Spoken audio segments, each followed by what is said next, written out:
Police officer और एक नौजवान की कहानी। रियाजी में कमजोर एक नौजवान पुलिस की नौकरी के लिए इंटरव्यू देने गया।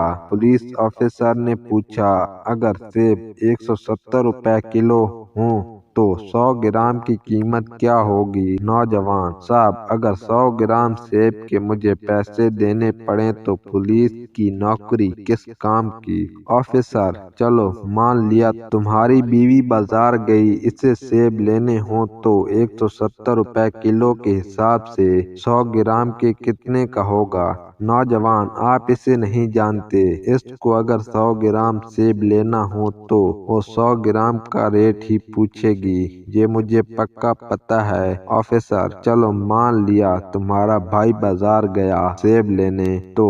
नौजवान, इसकी तो बात ही मत करो साहब, वो एक नंबर का कामचोर, सारा दिन बस खा खा कर पड़ा रहता है, वो जाएगा ही नहीं। ऑफिसर ने हार ना मानी और पूछा, अगर तुम्हारे वालिद जाएं तो 100 ग्राम कितने का पड़ेगा? 170 रुपए किलो के हिसाब से। नौजवान, मेरे वालिद के मुंह में दांत ही नहीं, वो केला खाते हैं, इसलिए ना वो खाते हैं ना सेब लेने जाएंगे, ना रेट पूछने की जरूरत है इनको। ऑफिसर भी ढीठ था, इसने कहा कि चलो मजबूरी में तुम्हारी बहन को जाना पड़ा सेब लेने, तो इस रेट में 100 ग्राम के कितने पैसे हुए?